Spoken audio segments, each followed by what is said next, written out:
사도신경 강해 두 번째 시간, 나는 믿습니다. I believe 두 번째 시간, 그의 유일하신 아들 우리 주 예수 그리스도를 믿습니다 라고 하는 고백에 대해서 함께 생각해 보려고 합니다.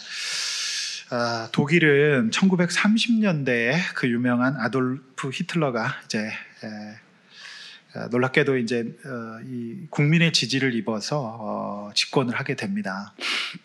당시 히틀러는 집권을 한 뒤에 자신이 이끄는 제3제국의 정부가 교회와 목회자들의 설교를 주관하는 권세를 지내야 된다. 그러니까 국가가 교회를 통제해야 된다. 이렇게 선언했습니다. 독일 교회는 이 상황에서 어떻게 했을까요? 교회의 순수성과 복음의 위협을 느낀 독일 개신교회 지도자들은 바르멘이라고 하는 도시에 모여서 그 유명한 바르멘 선언을 발표합니다.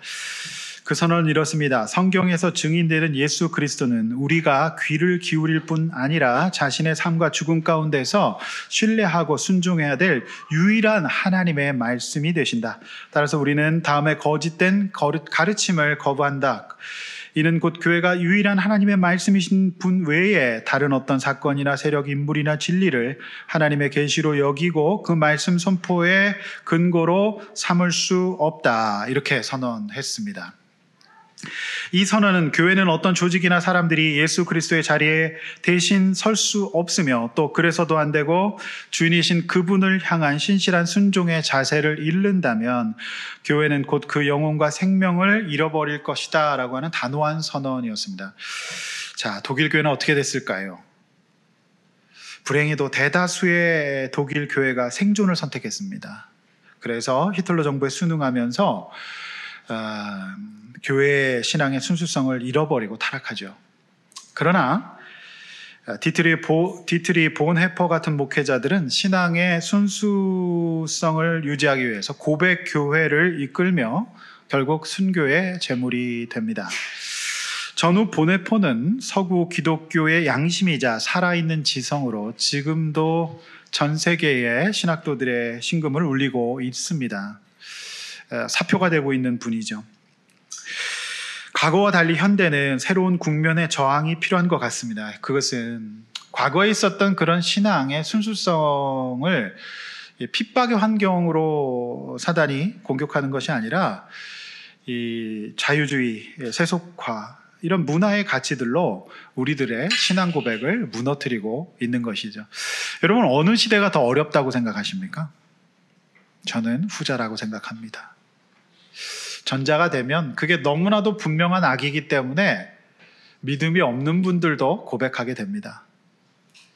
근데 이 후자의 시대, 너무너무 좋아 보이고 자유주의와 세속화의 물결 앞에서는 우리 신앙의 순수성을 우리가 지키고 있다고 하지만 안 지키고 있을 가능성이 많다. 그래서 이 시대가 사단이 이제 다른 전략을 쓰고 있다라고 볼 수가 있는 것입니다. 성도 여러분, 지난주에 우리는 사도신경 강의 첫 시간을 통해서 사도신경의 역사적 배경과 정의 그리고 세계에 나는 믿습니다. 이제 크레도의 첫 줄인 전능하신 아버지 하나님 천지의 창조주이심을 믿습니다라고 하는 첫 줄의 고백 크레도를 함께 보았습니다. 오늘은 두 번째 시간으로 나는 그의 유일하신 아들 우리 주 예수 그리스도를 믿습니다 라는 성자 예수님에 대한 고백 두 번째 시간인 것입니다. 사도신경은 그 시대 상황 그리고 지금도 마찬가지지만 예수 그리스도의 신앙 고백에 많은 분량을 사용하고 있다. 그것이 기독교이기 때문에 그렇습니다. 그러니까 이게 굉장히 신학적인 작업이고 축약적으로 성경 66권을 요약해 놓은 작업이기 때문에 굉장히 귀한 고백이고 이것이 기독교 신학의 역사는 굉장히 깊습니다. 적게는 2000년이고요. 구약까지 하면 4000년을 넘는 역사입니다. 그래서 엄청난 역사가 있고요. 그래서 공부할 것도 많은 것입니다. 설교를 준비하면서 참 쉽지는 않았습니다. 근데 제가 이 고백을 다시 한번 제가 살펴보면서 제 마음속에 이렇게 되게 웅장해짐을 느꼈어요. 그래, 내가 잘 믿고 있구나. 내가 바른 진리 위에 서 있구나. 다행이다, 이런 생각이 많이 들었습니다. 네, 여러분도 동일한 생각을 가질 수 있기를 원합니다. 아멘입니까? 네. 오늘은 특별히 용인동행교회 설립 7주년 기념주일이면 뭐 특별한 행사는 없는데요. 예수님께 대한 분명한 신앙 고백으로 누구도 흔들 수 없는 믿음의 반석 위에 서는 우리 용인동행교회 성도님들 되시기를 주님의 이름으로 축복합니다. 아멘입니다. 그래서 오늘 저는 예수님에 대한 호칭을 두 가지로 나누어서 함께 묵상해 보려고 하는데, 첫 번째는 예수님이 독생자시라는 것, 유일하신 아들이라는 것의 의미는 무엇인가? 그리고 두 번째, 예수님을 주님이시요 그리스도 예수라는 것, 이것의 의미는 무엇인가? 우리가 다 알고 있지만 다시 한번 확실하게 다지고 가서 우리 신앙생활에 도움이 되시기를 원합니다. 먼저 지난주와 같이 사도신경을 새 번역으로 한번 읽고 시작하겠습니다. 그래서 제가 여러분은 무엇을 믿습니까? 하면 여러분 읽으시면 되거든요. 왜 이렇게 하느냐? 다른 분들이 이렇게 하시는데 좋아 보이더라고요. 그래서 다 읽을 수는 없어요. 근데 굉장히 좋더라고요. 이렇게 하니까 여러분은 무엇을 믿습니까? 하면 쫙 읽고 이제 제가 시작하는 거예요. 근데 다 읽으면 너무 시간이 가니까 오늘 우리가 다룰 지난주 분량하고 오늘 우리가 다룰 주 예수 그리스도를 믿습니다까지만 제가 여러분 뭘 믿습니까? 하면은 읽으시기를 바랍니다. 아시겠죠? 주보나 또 화면을 보시면 됩니다. 여러분은 무엇을 믿습니까?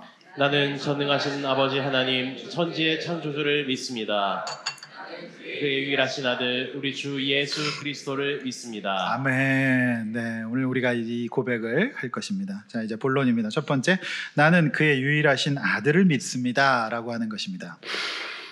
자, 우리가 예배용으로 사용하는 사도신경에는 그 외아들 우리 주 예수 그리스도를 믿사오니라고 되어 있지요. 신약 요한복음 1장 14절은 아버지의 독생자로 표현하고 있고요. 우리가 너무나도 잘 알고 있는 전도용 구절인 요한복음 3장 16절은 하나님의 독생자라고 표현하고 있습니다. 요한복음에서 쓰인 독생자라고 하는 단어는 한자어죠. 그래서 헬라어로는 모노게네스라고 하는 뜻입니다. 그래서 유일한, 특별한이라고 하는 뜻이 있습니다. 그래서 영어로는 이 독생자 이 원어를 유니크라고 번역하고 있습니다. 유니크, 이렇게 좀 특별한, 보통의 관계가 아닌 이런 뜻입니다. 예수님이 하나님과의 성부 하나님과 성자 예수님과의 관계는 보통 그냥 우리가 알고 있는 육신의 부자 관계가 아니라 유일하고 특별한 관계, 존재, 이런 뜻이라는 것입니다. 자, 그러면 예수님이 하나님의 아들이시라는 말에는 어떤 의미가 있을까요? 자, 먼저 오해를 걷어내셔야 되는데, 예수님이 하나님의 아들이라고 이해하실 때 하나님은 더 큰 아버지의 역할, 그리고 예수님 그분 아래에 있는 부리는 분 또는 아들 역할과 같은 우리 인간 세계의 부자지관으로 생각하시면 안 됩니다. 결론부터 말씀드리면 그게 아니라는 겁니다. 그러니까 성부 하나님이 더 크시고 성자 예수님은 그분 밑에 있는 피조물 정도 생각하시면 안 된다라고 하는 겁니다. 그것보다 훨씬 더 깊은 의미가 있습니다. 예수님이 아버지와 독특한 관계에 계신 분으로 하나님 아버지와 동등하시고 예수님은 하나님이시다라는 예수님의 신성에 대한 고백입니다. 예수님과 하나님과 관계가 유일무이하다는 거예요. 이런 관계는 없다는 겁니다. 유니크한 관계라는 겁니다. 예수님과 하나님은 영원전부터 아버지와 아들로서 동등한 신성을 가지고 교제해 오신 그런 분이다라고 하는 거예요. 그래서 성자 예수님이 성부 하나님보다 열등한 존재나 그런 게 아니라는 겁니다. 그러니까 이제 삼위일체, 곧 영어로 이제 트리니티라고 얘기하는데, 우리가 믿는 하나님은 성부, 성자, 성령 하나님의 삼위를 가지고 계십니다. 그러나 한 분이십니다. 자, 이거를 증명하고 설명하려고 별의별 노력들을 다 했는데 모든 신학자들은 믿는 게 편하다 이렇게 얘기하고 있습니다. 바로 그겁니다. 그래서 유대인들, 예수님이 오셨을 때 유대인들, 구약만 알고 있었던 지금 이스라엘 사람들이죠. 내가 뉴스 보니까 통곡의 벽에서 무슨 행사가 열려서 난리를 피우고 있던데, 어쨌든 예루살렘 성벽 조금 남은 거에서 유대인들은 예수님을 인정하지 않거든요. 그래서 이스라엘은 선교지입니다. 유대인들이 요한복음 10장 30절에서 이렇게 말씀하시거든요. 예수님이 아버지와 나는 하나다. 여기에 유대인들이 이제 격분합니다. 왜냐하면 자기들이 볼 때는 이제 사람인데 그 예수님이 내가 하나님과 동등하다라고 얘기를 해버리시니까 신성 모독으로 몰아서 돌로 쳐서 죽이게 되는 것이죠. 유대교인들은 그렇습니다. 예수님은 인간관계에서 아버지와 아들이 아니라 동등한 존재로서 하나님 아버지, 아들 예수님의 특별한 위치에 자신이 있다는 것을 말씀하고 계신 겁니다. 그러므로 우리가 예수님을 하나님의 아들이라고 부르는 것은 성부 하나님, 성자 하나님, 성령 하나님, 삼위일체 하나님 중에 예수님이 성자 하나님이심을 고백하는 것으로서 예수님의 신성을 크레도하는 겁니다. 오직 그분이 하나님이십니다.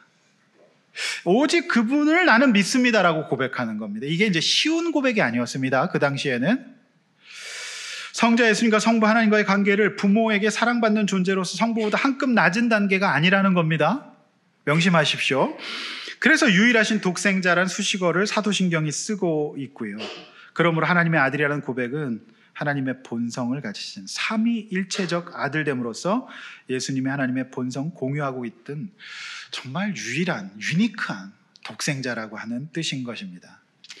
자, 이게 참 대단한 고백인데요. 별로 감흥이 없으실 수는 있어요. 근데 묵상하면 할수록 전 그 생각이 들어요. 이 삼위 하나님이 내가 믿는 하나님이라면 내가 이 세상 그 어떤 보험을 들어놓은 것과도 다른 내 영혼의 위안과 안식과 위로와 힘이 되겠구나라는 생각을 했어요. 정말 대단한 겁니다. 마음이 웅장해져야 됩니다. 여러분, 지금도 전 세계에 3,000명에서 5,000명 정도 되는 자신이 하나님의 독생자 재림 예수라고 지칭하고 있는 이 사이비들이 활동하고 있어요. 그러니까 제가 외국은 빼고 우리나라만 볼게요. 우리나라에만 보아도 대표적인 게 통일교죠. 문선명, 이제 그의 무슨 아들인가 손자가 지금 됐다고 하죠. 그 아내가 하다가. 그 다음에 이제 대표적인 신흥종교 이단, 우리나라에 정말 난리를 피우고 있는 신천지 이만희. 그리고 하나님의 교회 안상홍이라고 있어요. 여러분, 여기 용인 넘어가는 길에 보면 저 광림교회 옆에 하나님의 교회 연수원이라고 엄청 큰 거 있습니다. 그거 안상홍이라고 하는 사람 만든 거예요. 하나님의 이름이 거룩해갖고 사람들이 좀 헷갈리거든요. 이단입니다. 그리고 이제 잘 알다시피 이제 JMS 정명서, 거기에 수많은 학자 교수들이, 그리고 그 범죄 행위가 지금 이제 재판받고 실형받고 막 이러고 있지 않습니까? 근데 이런 분들이 한결같이 뭘 주장하는지 아십니까? 자신들이 하나님의 아들로서 신성과 권능을 공유하고 있는 유니크한 존재라고 다 얘기해요. 바로 그겁니다. 아니잖아요. 그래서 이 사도신경의 두 번째 줄에 크레도를 믿고 고백하는 사람은 2000년 기독교 역사의 순수성을 지킬 수 있었던 겁니다. 오직 예수 그리스도 외에는 다 피조물이고 다 죄인일 뿐이지 특별한 유니크한 존재가 없다. 그 사람이 신일 수 없다라고 하는 고백인 겁니다. 할렐루야. 여러분, 그래서요, 신천지가 제일 싫어하는 게 뭔지 아십니까? 신천지가 사용하지 않는 거에 있어요. 예배 가운데 사도신경을 사용하지 않아요. 말이 안 되잖아요. 이만희가 유니크한 존재라고 봐야 되는데 예수가 그래버리면 안 되는 거지 않습니까? 그래서 사도신경을 안 쓰는 겁니다. 여러분, 참 그래요. 이 고백이 정말 놀라운 고백이고, 우리 보네포 목사님이 이 고백을 붙들고 버텼고 순교하셨던 거죠. 굉장한 고백입니다. 예수님만이 유일하신 하나님과 동등한 신격을 가지신 삼위일체 하나님이다. 이걸 믿는 겁니다. 그래서 삼위일체는 참 요묘하고 신비해요. 물로 표현하기도 하고 여러 가지로 다 하는데 그걸 다 표현 못해요. 제가 이제 나중에 또 말씀드리겠습니다. 근데 여러분, 이 생각해 볼 수 있습니다. 우리도 하나님을 뭐라 부르죠? 아버지 하나님, 아버지 하죠. 시험 떨어져도 아버지, 차 막혀도 아버지, 계속 아버지 하잖아요. 예? 아버지라고 부르는데, 그러면 여기 이제 예수님도 아버지라고 부르시거든요. 아버지 내 영혼을 부탁합니다 하면서 아버지라고 부르는데, 그것과는 뭔 차이가 있느냐는 겁니다. 이걸 우리가 헷갈리지 말아야 되는데, 앞에 보시면서 로마서 8장 9장 4절 또 에베소 1장 한번 같이 세 구절입니다. 앞에 보면서 읽어보겠습니다. 시작. 그뿐 아니라 또한 우리 곧 성령의 처음 익은 열매를 받은 우리까지도 속으로 탄식하여 양자될 것 곧 우리 몸의 속량을 기다리느니라. 그들은 이스라엘 사람이라. 그들에게는 양자됨과 영광과 언약들과 율법을 세우신 것과 예배와 약속들이 있고 그 기쁘신 뜻대로 우리를 예정하사 예수 그리스도로 말미암아 자기의 아들들이 되게 하셨으니. 네, 아멘. 자, 우리도 하나님을 아버지라 부르는데 사도신경에서 예수님을 그의 외아들, 유일하신 하나님의 아들이라고 고백하는 의미는 우리가 아버지라 부르는 것과는 무슨 차이가 있느냐는 겁니다. 자, 사도신경에서 예수님을 그분의 유일하신 외아들, 독생자, 그리스도라고 고백하는 것은 하나님의 본성을 공유한 유일한 분으로서 삼위일체적 아들이심을 고백하는 거고요. 우리가 고백하는 아버지, 하나님 아버지라고 부르는 것은 바울이 말한 것처럼 예수님과는 다른 겁니다. 우리는 양자적인 은혜로 양자 삼게 된 겁니다. 우리는 그 하나님 본성을 공유하지는 않아요. 신적인 본성을 예수님과는 다른 입장에서 예수님으로 말미암아서 그 은혜로 우리는 이제 하나님의 양자됨의 은혜라고 이제 바울이 표현하고 있는 것이죠. 그래서 우리가 아버지라 부르는 것과는 차이가 있습니다. 모든 이단들을 이 말씀으로 물리치시기를 바랍니다. 이건 다른 거예요. 다른 거.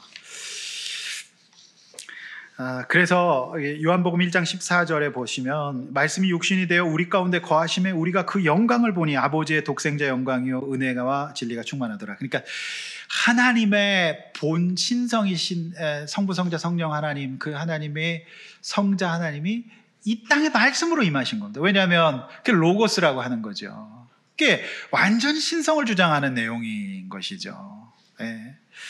예수님은 어떤 최상급 피조물이 아닙니다. 인간이 만든, 그 다른 종교에서 만든 이런 어떤 최상급 도덕군자, 성인군자 아닙니다. 하나님이십니다. 태초부터 계셨던 하나님이십니다.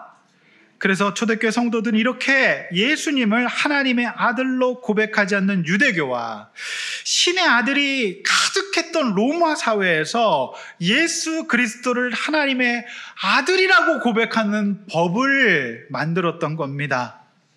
그 증명하기 힘든 삼위의 일체 하나님의 신비를 진술하는 예배의 문법이 바로 사도신경이었던 거예요. 그래서 그의 외아들 이렇게 표현한 거죠. 예배 문법으로.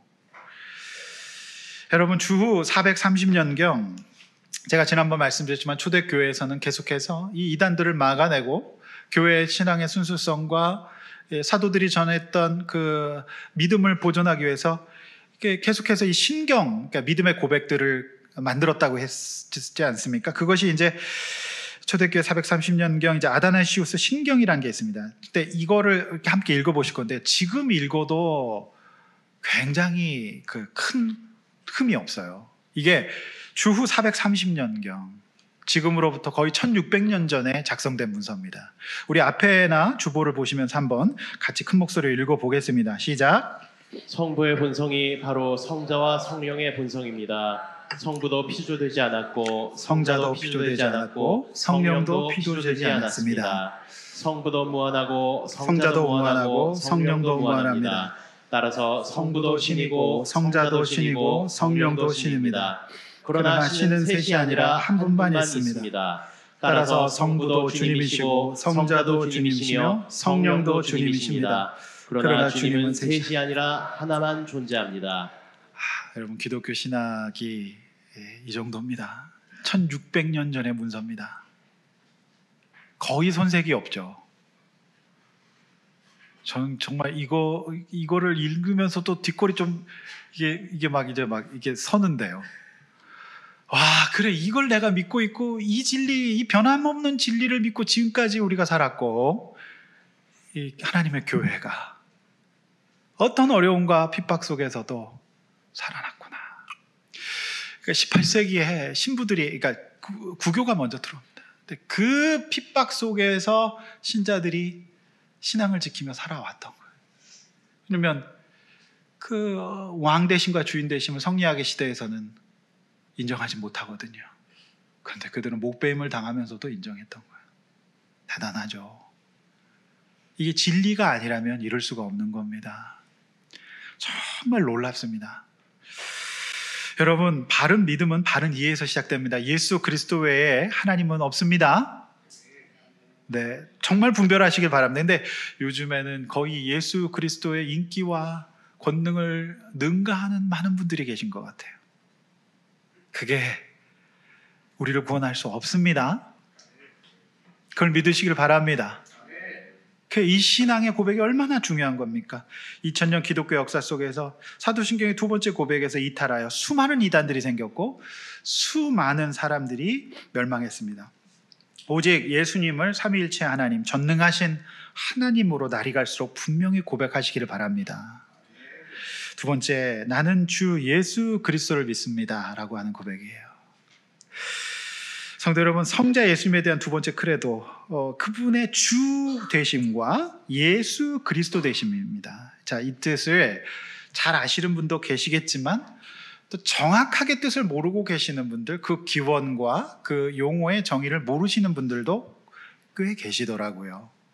제가 그 말씀을 다시 한번 정리해 드리려고 해요. 우리가 이제 이 고백을 통해서 정확하게 이해하고 바른 이해에서 바른 믿음이 발생하기 때문에 그런 겁니다.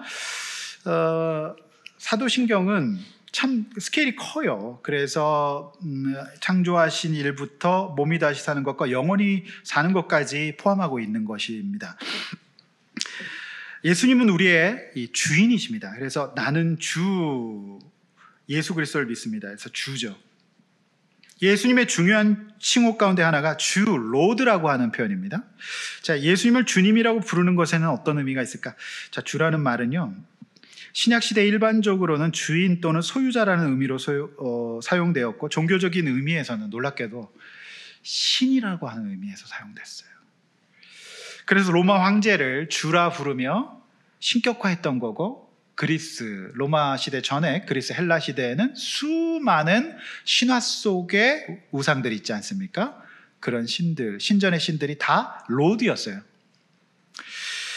구약에서는 하나님의 이름을 여호와라고 불렀습니다. 그런데 이 유대인들은 이 여호와 이름이 너무 거룩하고 컸기 때문에 감히 부르지 못했어요.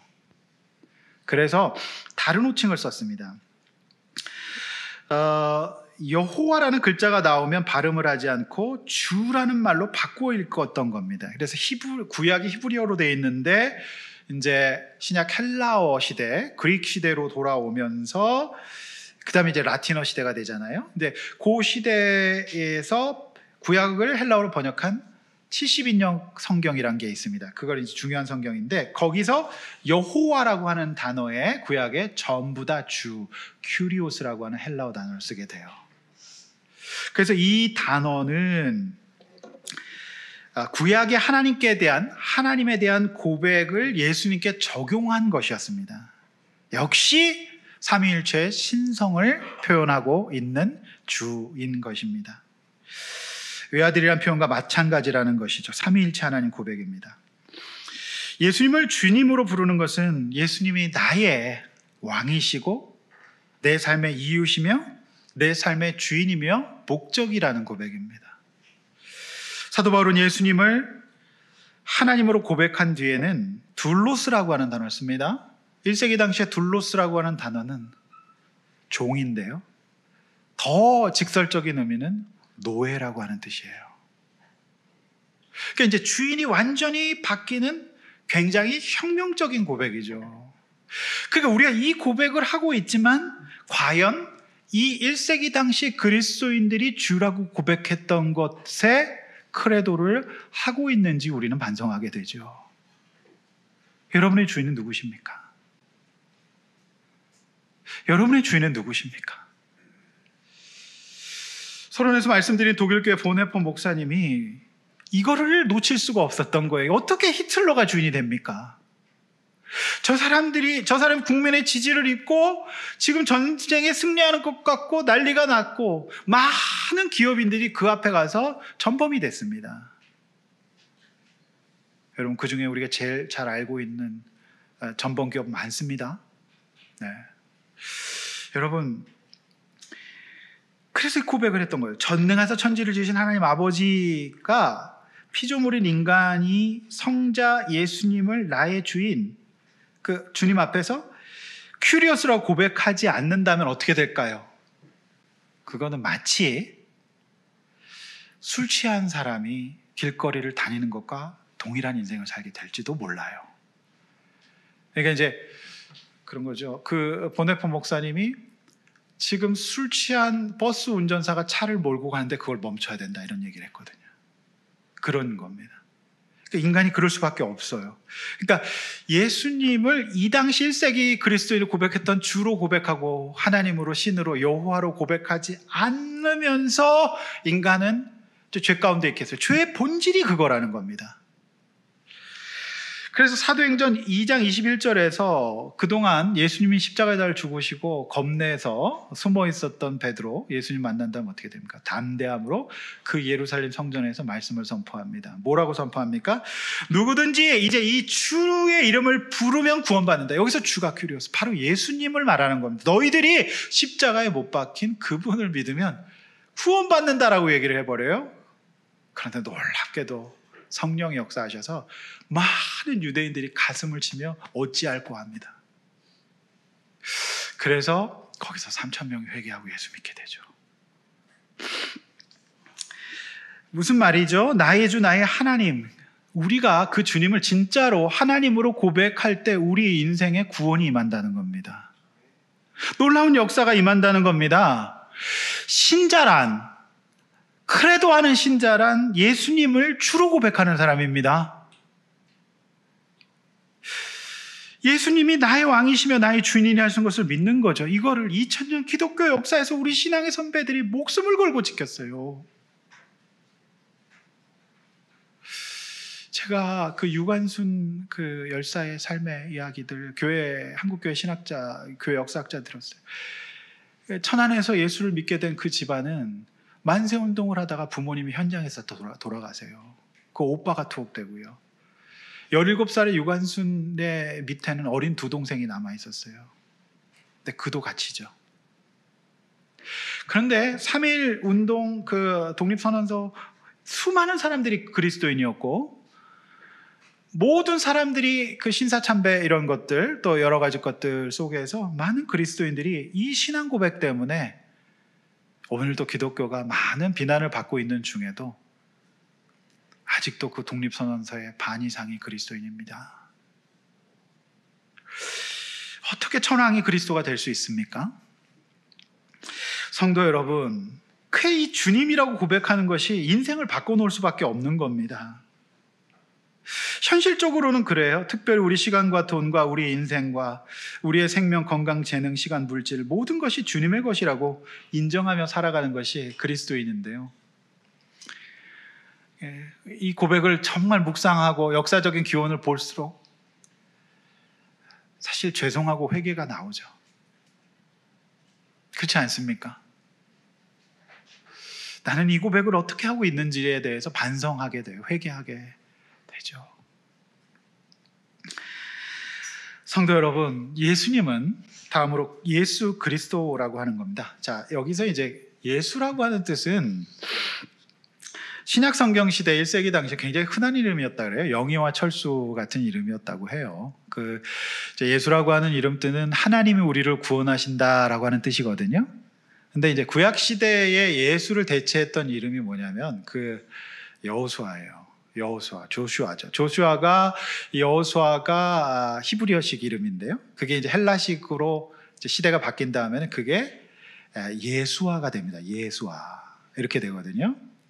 그 이제 라틴어 시대에도 예수아였고 영어로는 이제 그게 지저스라고 번역을 하죠. 지저스, 크라이스트, 지저스가 됩니다.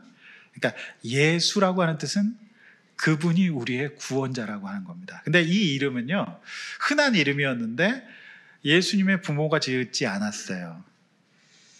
마태복음 1장 21절에 보면 하나님이 보내신 천사가 와서 그 이름을 뭐라고 하라 그랬죠? 네, 지어줬어요. 그러니까 성경에는 가끔 이제 하나님께서 직접 자녀 이름을 지어주신 예가 몇 가지 있는데 대표적인 게 우리가 봤던 창세기에 누구죠? 이삭. 네, 이삭이라 하라. 전혀 처음 들으시는 거죠.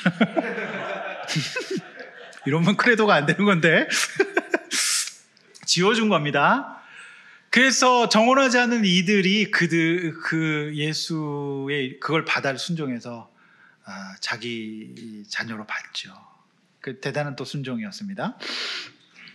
그래서 이제 이 복음이 라틴어 시대까지 이제 영어로 지저스였는데 이제 복음이 이제 동양으로 전해지면서 중국에서 그 헬라어를 그 원어를 이제 음역해서 예수, 그러니까 이제 한자 우리가 읽는 식으로는 우리가 이제 각자 한자 이름 있잖아요. 그거 읽는 식으로는 중국 사람 읽는 거랑 좀 다르잖아요. 그거를 이제 우리가 읽는 한자로는 야소라고 하는 단어를 씁니다. 야소. 그래서 옛날 어른 야소교 이런 말도 했어요. 야소라고 읽어요. 근데 이제 중국어 발음은 예수라고 합니다. 그리고 우리나라 성경이 번역되면서 우리나라 한글은 굉장히 언어에 가까운 헬라어 음역이 가까운 단어가 있어서 그걸 예수라고 한 거예요. 예수스라고 하는 헬라어 원문을 가지고 예수, 그러니까 그분이 우리를 구원하신다. 예수 이름은 그렇다는 거 정도는 우리가 알아두셨으면 좋겠습니다. 그럼 그리스도는 무엇인가? 그리스도. 자, 그리스도는 헬라어입니다. 그리스도. 이제 이 구약의 히브리어는 같은 뜻의 단어가 우리가 잘 알고 있는 메시아.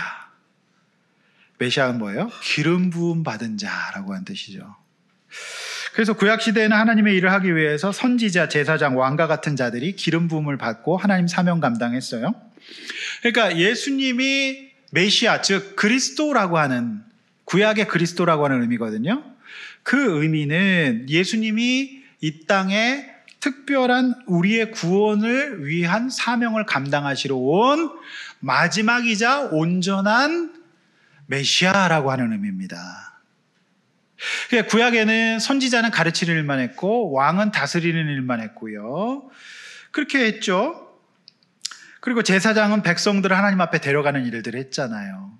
연결하는 일. 그런데 예수 마지막 완전한 메시아 그리스도 예수님은 이 모든 일을 완벽하게 다 하시는 겁니다. 그래서 우리가 하나님 앞에 갈 수가 있는 거예요. 그래서 마태복음 16장 15절에 우리가 읽었잖아요. 예수님을 베드로가 뭐라고 고백합니까? 주는 그리스도시요 살아계신 하나님. 이게 베드로가 머리 털라고 가장 똑똑한 말을 했던 거예요. 그래서 예수님도 깜짝 놀랍니다. 네 머리에서 어떻게 이런 고백이 나왔니? 이건 하나님이 하신 거다라고 말을 해요. 그러니까 이 고백은 가장 완벽한 고백이에요. 그리스도, 그러니까 구약의 메시아가 그리스도라는 뜻이고요. 그분은 삼위일체 하나님을 고백해버린 거예요. 하나님과 이제 아들입니다. 이게 이제 여기서 얘기하는 그 외아들이라고 하는 그 언어의 고백을 한 거거든요. 대단한 고백이죠. 그러니까 여러분 공부를 좀 못해도 괜찮습니다. 정확한 신앙 고백하면 그걸로 엄청난 축복 받을 수 있을 줄로 믿습니다. 아멘입니까? 하나님 나라는 성적순이 아닙니다. 네? 다들 성적이 좋으신가 보죠? 아멘을 안 하시네. 이게 얼마나 놀라워요. 그러니까 베드로가 머리 털라고 진짜 이 고백 하나로 천주교에서는 그를 초대교황으로 보잖아요. 그래서 얼마 전에 교황이 선출됐잖아요. 네, 콘콜라바 해가지고 그 기원이 되는 거예요. 교부, 1호 교부가 된 겁니다. 이 고백 하나로. 그러니까 이 엄청난 겁니다. 베드로가 그렇게 똑똑하고 잘난 사람 아니거든요. 실수 많은 사람인데요. 딴 거 못해도요. 우리 사도신경의 두 번째 고백 정확하게 하고 간다면 유의미한 인생이 될 줄로 믿습니다. 할렐루야. 여러분, 그래서 이 그리스도, 이 예수 그리스도가 우리나라 이제 동양 문화권에서는 이제 극동 지역에서는 중국이 처음 이제 18세기, 17세기 이때 중심이었기 때문에 한자로다 이제 번역이 먼저 성경이 되거든요. 그때 이제 중국에서는 한자를 그리스도를 뭐라 번역하느냐? 기독이라고 번역한 거예요. 기독. 그래서 기독교입니다. 기독. 기독이라고 하는 뜻이 기는 근본을 뜻하는 거예요. 그러니까 예수 그리스도가 근본적인 독이 뭐야? 감독, 지도를 뜻하는 독이거든요. 그럼 교는 종교 교자잖아요. 가장 근본적이고 기초를 가르치는 우리의 완벽한 제사장 그리스도라고 하는 것을 중국에서 한자로 기독교라고 한 겁니다. 기독교. 그래서 기독교의 뜻이 그겁니다. 아멘입니까? 네. 그래서 일부 학자들은 기독교도 좋은데 더 정확한 뜻은 그리스도교다 이렇게 말하는 게 좋겠다라고 말하는 사람도 많습니다. 기독교, 그리스도교, 예수교 뭐 이런 말 하지 않습니까? 그래서 기독교는 그 본질이 우리 개신교 기독교 역사, 2000년 기독교 역사는 구약 유대교 말고요, 예수님을 굉장히 중심으로 놓고 성자 예수님의 일하심과 구원하신 그 역사와 신학의 정통을 가지고 있는 것이 바로 우리 그리스도교, 기독교라고 하는 뜻입니다. 그래서 내가 그리스도인이다. 그래서 이렇게 크리스찬니티, 기독교, 영어로는 크리스찬니티 이렇게 이제 말하잖아요. 그러니까 우리가 이 기독교가 그런 거라는 거. 그 예수 그리스도가 2000년 기독교 역사의 중심에 서 있는 거고 구약에는 오실 예수님을 말하고 있는 거다. 이렇게 보고 있는 거죠. 할렐루야. 여러분, 이게 정말 놀라운 고백입니다. 우리 주님이 우리를 구원하십니다. 그리고 우리 주님이 우리를 완전히 회복시키실 수 있습니다. 완벽한 제사장이시고 완벽한 선생님이시고 완벽한 왕이십니다. 그분의 다스림을 받을 수 있기를 원합니다. 그분의 인도를 받을 수 있기를 원하고 그분께 배우기를 원합니다. 유일무이한 유니크한 분이십니다. 그래서 그분을 늘 주목하십시오. 그래서 복음이 강단에서 늘 선포돼야 되는 거죠. 기독교는. 네. 여러분, 이번 주 부목장에서 이런저런 나눔을 했는데 제가 은혜 받은 내용이 있어요. 제가 이제 전능하신 하나님에 대해서 지난주에 말씀드렸잖아요. 근데 이제 지난주에 우리가 부목장에서 나눔하는데 제 아내가 이런 나눔을 했습니다. 제가 은혜를 받았는데 요즘 이제 아내가 이제 대학원에서 공부를 하고 있거든요. 근데 아내가 이런 나눔을 했어요. 밖에서 배운 것들을 그런대로 잘 실천하는데 나는 아직 전능하신 하나님의 주인 되심을 실천하지 못하고 있는 부분이 있는 것 같다. 그게 뭐냐면 이제 우리 가정인 것 같다. 이 고백을 했어요. 신앙을 기반한 인내와 사랑의 행동이 밖에서는 어느 정도 되는데 언제나 내 가족이 제일 뒤인 것 같다. 그러면서 이런 얘기를 해요. 책을 보니까 내가 틀린 게 너무 많았다는 것을 배운다. 이렇게 양육을 하면 아이들을 망칠 수 있겠다는 생각을 했다. 그래서 공부는 좀 하면 또 도움은 되는 것 같아요. 제가 이제 그걸 바라고 열심히 꼭 좀 공부를 했으면 좋겠다. 제가 많이 고민했거든요. 근데 자기가 고백해요. 내가 이게 잘 안 됐던 것 같다. 밖에서는 이렇게 하는데 내 가족들과 내 자녀들에게 잘 안 되고 이렇게 가르치면 아이들을 망칠 수도 있겠다는 생각을 했다는 거죠. 그래서 이제 이런 고백을 합니다. 그래서 배운 대로 해보려고 한다. 내가 자녀들에게 주인이 아니라 하나님의 주인 되심을 인정해야 되겠다라는 나눔이었어요. 그래요.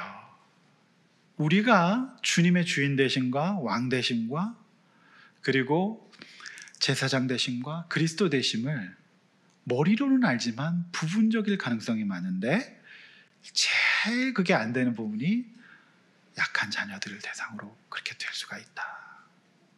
그리고 내 배우자에게 그렇게 될 수가 있다. 이런 생각을 했다는 거죠. 그래서 제가 너무 반갑고 은혜를 받아서 잘 적어놨다가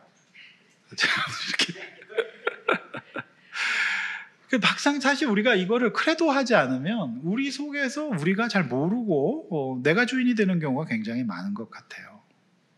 그렇지 않습니까? 여러분, 그래서 그에게 배우고 그를 통해 거룩해지고 그의 다스림을 받고 세상의 하나님 방식의 통치를 받게 되면 우리가 어느새 이 놀라운 하나님의 은혜 가운데 있게 되는 거고 우리가 유의미한 인생 살고 영광받는 인생도 살 수 있을 겁니다.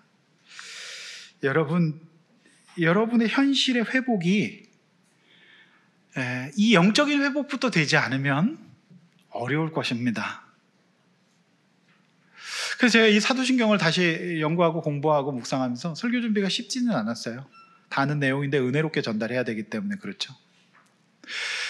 근데 내 정체성에 대해 다시 한번 생각하게 됐어요. 진짜 사람을 완전하고 완벽하게 회복되는 것이 이 크레도로서의 신앙 고백이 되지 않으면 불가능하다는 생각이 들더라고요. 그래서 저는 하나님의 말씀을 전하는 이 직분이 영광스럽고 귀하다 생각합니다. 그러나 동시에 우리 현실 속에서 우리가 하나님의 왕되심과 그를 믿고 그분께 나아가고 그분께 맡기고 고난과 고통을 이겨내는 것들이 우리의 힘만으로는 불가능하기 때문에 그래요. 어려워요. 쉽지 않아요. 하지만 우리 예수가 나의 구원자 되심을 믿고요. 그리고 그분께 맡기고 그분께 나아가는 것, 이 작업이 우리 가운데 있어야 한다는 겁니다. 어제 우리 그 전도사님이 논문 발표, 그러니까 한국 실천신학회라고 굉장히 많이들 오셨더라고요. 근데 이제 그 논문 발표가 있으셨어요. 그래서 제가 그 논찬자로 참여했습니다. 근데 제가 어제 이제 이 말씀을 어떻게 이렇게 할까 하다가 예화를 두 가지를 준비를 했는데, 첫 번째 예화는 일부용이었고요. 두 번째 예화는 이 예화를 쓰기로 제가 작정을 하고 있었습니다. 그게 뭐였냐면, 일부 예화가 뭔지는 일부 예배 참석하신 분들한테 물어보십시오. 근데 이제 그 학회에서 많은 논문들이 발표됐는데, 그러니까 우리 집사람이 쭉 전체 참석했는데 우리 집사람 표현으로는 그 중에서 우리 전도사님 가장 물 만난 고기와 같았다 이렇게 표현했어요. 제가 봐도 다른 분들은 헐렁한데 거의 그리스도의 헌신으로 너무 철저하게 준비를 하셔가지고 완벽한 발표였고 그렇게 했고, 저 역시 나름대로 논찬 원고를 열심히 써서 잘 드렸습니다. 근데 제가 드리고 싶은 말씀은 그 굉장히 영광의 자리죠. 그 이제 학위를 받아도 전부 다 논문을 발표할 수 있는 건 아닙니다. 그만큼의 헌신과 또 인정과 또 성실함이 있어야만 하는 겁니다. 그래서 그 발표의 기회를 얻었죠. 근데 제가 가만히 생각해 봤을 때 전도사님의 연구가 어떻게 시작됐는가를 제가 봤어요. 그냥 아주머니였습니다.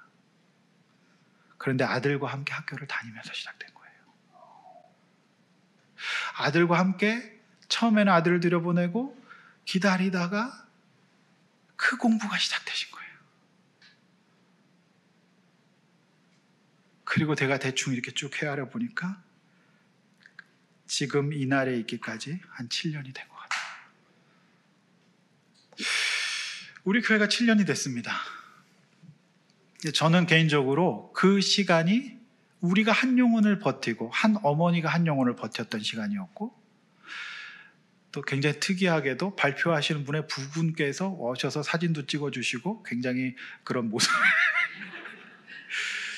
그러니까 이걸 어떻게 할 수 없는 환경 가운데 그 주권을 고백하고 하나님의 치료와 치유를 바라면서 버텼던 시간의 영광이 아닌가, 난 그 생각이 들었어요.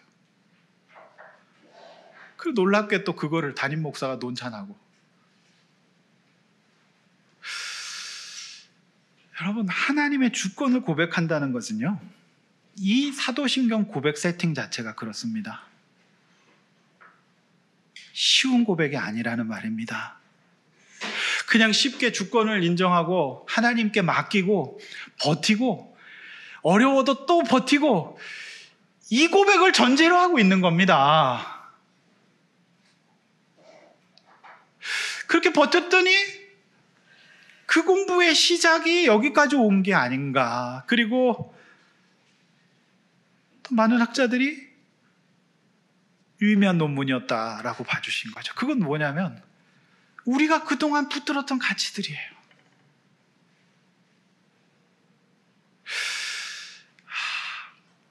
그래서 저는 이제 7년을 맞은 우리한테 학교에서 선물을 주셨다라는 생각을 하게 됩니다. 여러분 전혀 감동이 없으신 것 같은데, 네. 그거 주권 인정하지 않으면 못 버텨요. 하나님께 맡기지 않으면 못 버팁니다.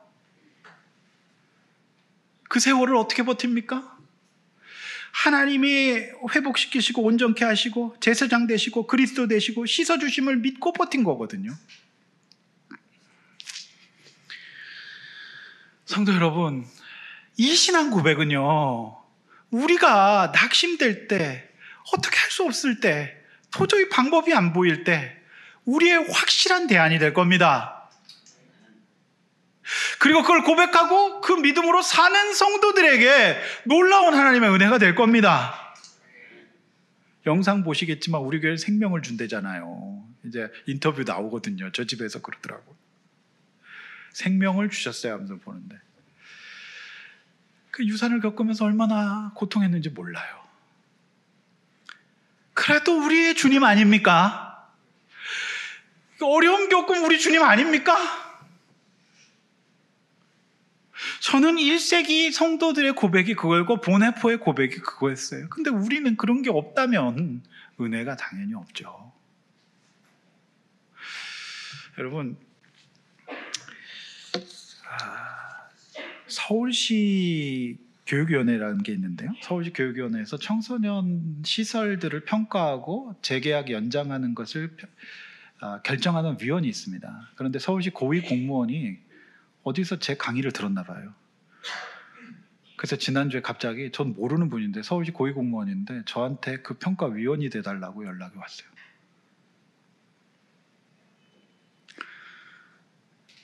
뭐 별로 이제 감흥이 없는 것 같은데, 서울시의 청소년 기관들이 엄청나게 많은데 그거를 다 결정하는 거예요. 수탁 여부를 4명이 결정하는 겁니다. 무슨 연구원 이사장이더라고요, 국책기관에. 그리고 이 지역사회에 있는 고등학교에 제가 학부모 회장인데, 학부모 회장을 제가 하는 이유는 딴 게 아니에요. 학교에서 저보고 하래요. 그 이유는 저희 딸이 약하게 태어났습니다. 그래서 저는 저희 딸이 학교를 잘 졸업했으면 좋겠다는 마음이고, 학교에서 공부 잘하고 멋지고 훌륭한 애들 외에 약한 애들이 학교를 잘 다닐 수 있는 제도를 저는 만들고 싶었고, 그동안 학교나 이런 데만 있었지 학교 현장에 개입 못했는데 굉장히 유익하고 많이 배우고 있어요. 근데 이 교감쌤이 학교는 전부 다 일을 하거든요. 교무주임하고.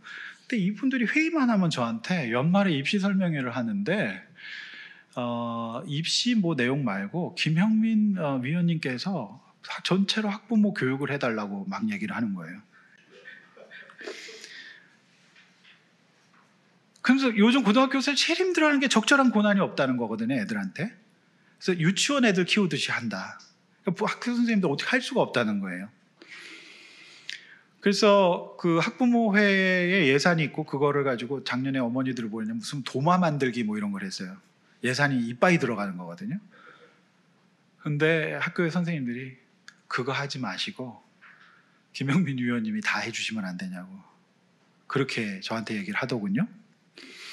그래서 저만 말고 제 주변에 지난번에 왔던 최윤식 박사라든지 훌륭한 강사 인프라가 많으니까 강사비가 적어도 제가 다 초청해서 해드릴 수 있습니다. 그래서 여러 차례 나눠서 할 수 있을 것 같다, 그렇게 하려고 해요. 근데 제가 드리고 싶은 말씀, 제 자랑이 아니라 저희 딸이 약하게 태어났을 때 저희 부부는 하나님의 주권을 고백했습니다. 하나님의 제사장 되심을 고백했어요. 하나님께서 인도해 주시고 돌봐주시고 역사해 주실 것을 고백했어요. 진짜 쉽지 않은 상황이었거든요. 그는 지금도 마찬가지입니다. 우리 집사람 목장에서 그런 얘기를 하는 거죠. 아이가 어릴 때 적응하는 단계, 여러 가지 단계에서 그랬지만 그때마다 하나님께 맡기고 주변의 시선들을 감내하며 살았다. 성도 여러분, 결론적으로 저는 예수 그리스도의 주권을 고백하는 일이 없었다고 한다면 제가 어떻게 그런 자리에 있을 수 있겠습니까? 엮이는 가정에 망해버리고 힘든 상황 속에서 저는 너무 놀랍게도 이 사도신경이 중3 때 고백이 되었어요. 그리고 제 인생의 가운데 토막, 제 인생의 가장 중요한 시간, 제 젊음의 시간, 그것이 제가 그냥 취직해서 돈 벌고 은행 취직하고 사업가 되는 게 꿈이 아니라 하나님께 드리고 싶었어요. 그랬더니 서울시가 불러주는 줄로 믿습니다. 제가 웬만하면 외부를 잘 안 나가는데 이번 달에는 3군데나 집회 요청이 있어요. 오늘 여러분은 불고기를 드시겠지만 저는 불고기도 못 먹고 가야 됩니다. 2시 반까지 서울 가야 돼요.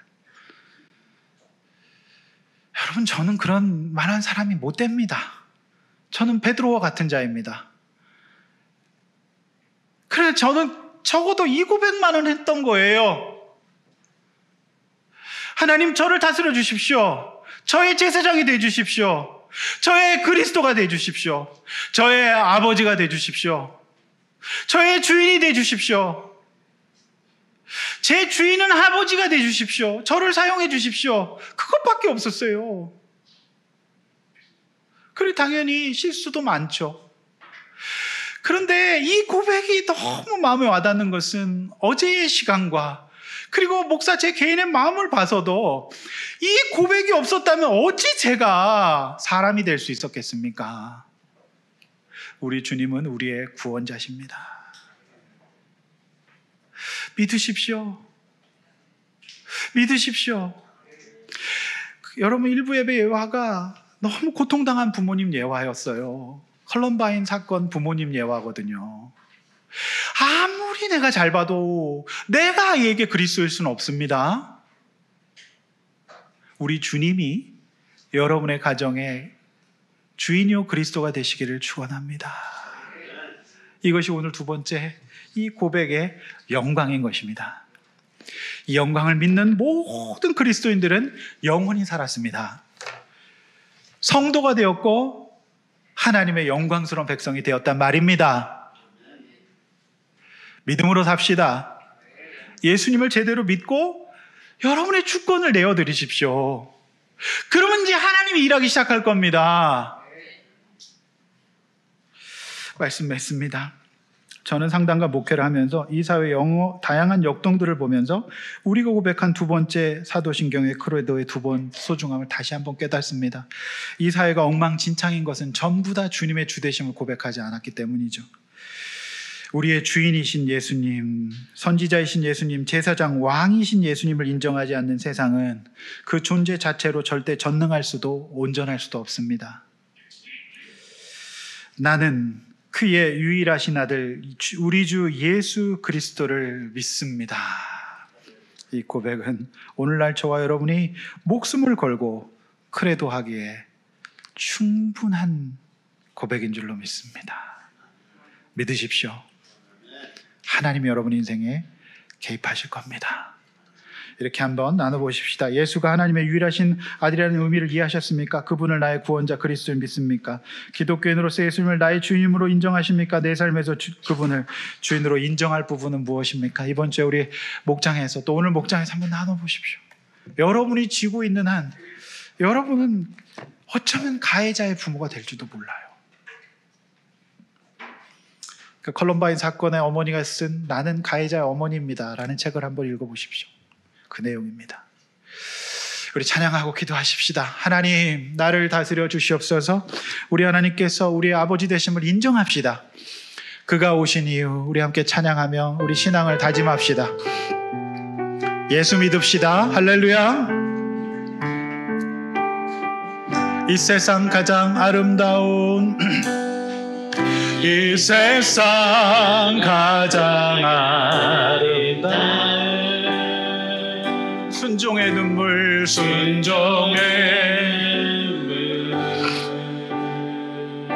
온 세상 다시 빛나게 한 온 세상 다시 빛나게 한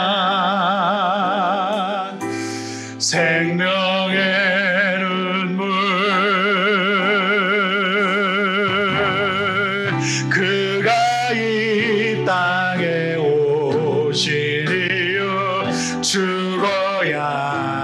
살게 되고 아멘.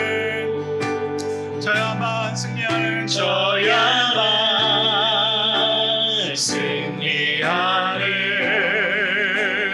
놀랍고